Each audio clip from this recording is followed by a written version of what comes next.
Hello students, आज video में आपको बताऊंगा अगर आपको IGI PES यानी Indira Gandhi institute of physical education and sports sciences में एडमिशन लेना है जो कि एफिलिएटेड है यूनिवर्सिटी ऑफ दिल्ली से, तो उसका कंप्लीट एडमिशन प्रोसीजर क्या है।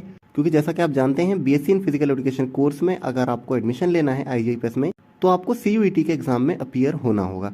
CUET क्या है इसके बारे में अपनी पिछली वीडियोस में बता चुका हूँ, तो अभी मैं आपको कंप्लीट प्रोसीजर बताऊंगा BSc इन फिजिकल एजुकेशन में इस साल कैसे आपको एडमिशन लेना है। चलिए स्टार्ट करते हैं वीडियो को। सबसे पहले बात करते हैं हम रजिस्ट्रेशन प्रोसेस की। तो रजिस्ट्रेशन आपके ऑलरेडी स्टार्ट हो चुके हैं। 6 अप्रैल से 6 मई के बीच आपके ऑनलाइन रजिस्ट्रेशन होंगे।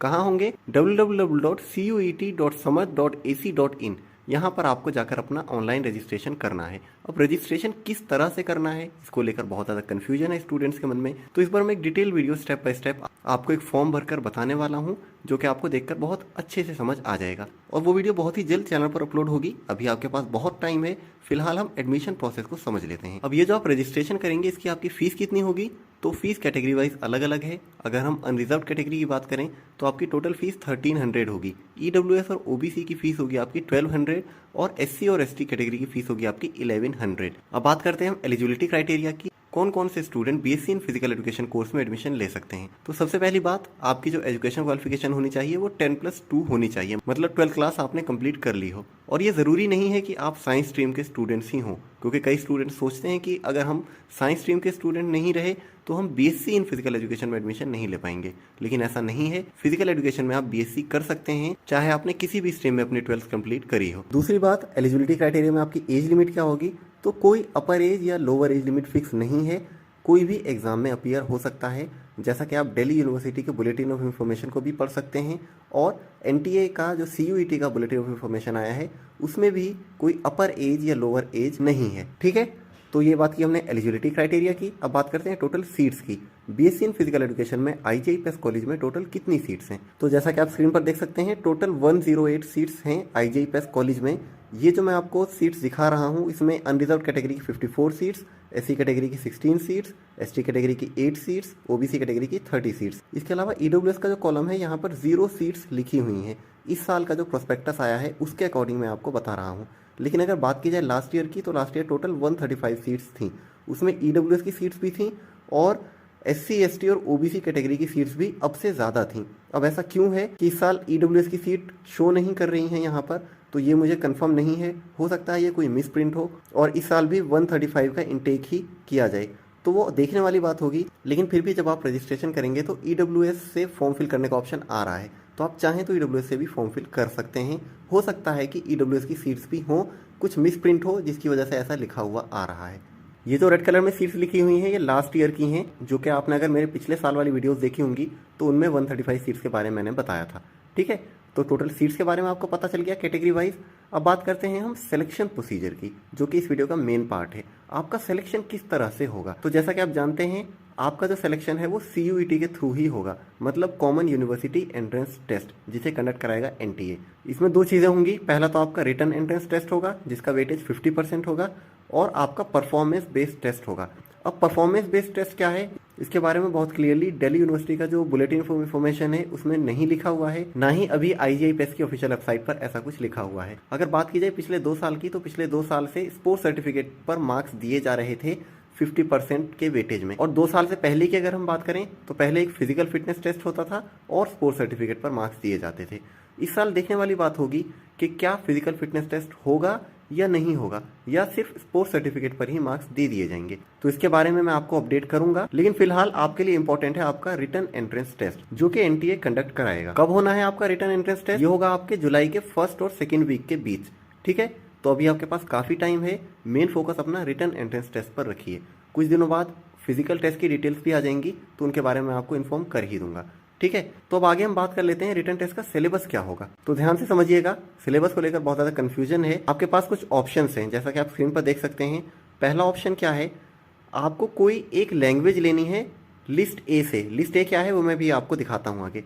इसके अलावा आपको फिजिकल एजुकेशन चूज़ करना है और लिस्ट B से कोई 2 सब्जेक्ट चूज़ करने हैं, जिनमें से कोई एक लिस्ट B1 में से होना चाहिए। अब क्या है ये, आप कंफ्यूज हो गए हैं, मुझे पता है, मैं आपको समझा देता हूँ। कॉम्बिनेशन फर्स्ट की हम बात कर रहे हैं, यहाँ लिखा हुआ है any one language from list A। अब ये देखिए लिस्ट A आपको दिख रही है, इस लिस्ट में आपको बहुत सारी लैंग्वेजेस दिख रही हैं। इन लैंग्वेजेस में से कोई सी एक लैंग्वेज आपको चूज़ करनी है जिसमें आपको एग्ज़ाम देना है। आपकी चॉइस है, आप कौन सी लैंग्वेज लेना चाहते हैं। फॉर एग्जांपल मुझे इंग्लिश लेनी है तो मैं क्या करूँगा, इंग्लिश को ऑप्ट कर लूँगा फॉर्म फिल करते समय। वो कैसे करना है वो तो मैं फॉर्म फिल करते समय आपको बता ही दूंगा। उसके बाद क्या है, physical education from list B2। अब ये वाली लिस्ट देखिए, यहाँ पर राइट हैंड साइड पर आपको लिस्ट B2 दिख रही है। इसमें 7 नंबर पर लिखा हुआ है फिजिकल एजुकेशन। तो आपको फिजिकल एजुकेशन सेलेक्ट करना है जब आप फॉर्म फिल करेंगे। उसके बाद आपको क्या करना है, any 2 subjects out of which 1 should be from list 1। अब क्या करना है, आपको कोई भी 2 सब्जेक्ट लेने हैं लिस्ट B1 से और लिस्ट B2 से, जिनमें से कोई एक सब्जेक्ट लिस्ट B1 में से होना ज़रूरी है। ठीक है, तो अब मान लेते हैं कि लिस्ट B1 में से मैं कोई भी एक सब्जेक्ट ले लेता हूँ। फॉर एग्जांपल मुझे बायोलॉजी लेना है, या मान लेते हैं आपको अकाउंट्स लेना है, मान लेते हैं आपको कंप्यूटर साइंसेस लेना है, कोई भी सब्जेक्ट, एनवायरमेंटल स्टडीज़, बहुत सारे ऑप्शन है आपके पास, 18 ऑप्शंस। इनमें से कोई भी एक सब्जेक्ट आपको ऑप्ट कर लेना है। दूसरा हम B2 में से ले लेते हैं।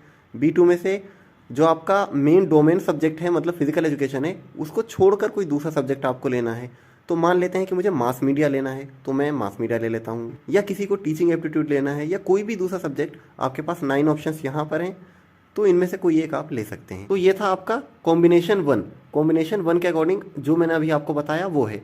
अब आपके पास दूसरा ऑप्शन भी है, अगर आप कॉम्बिनेशन 1 के अकॉर्डिंग अपना एग्जाम नहीं देना चाहते तो सेकंड कॉम्बिनेशन भी है आपके पास। सेकंड कॉम्बिनेशन क्या कहता है, any 1 language from list A।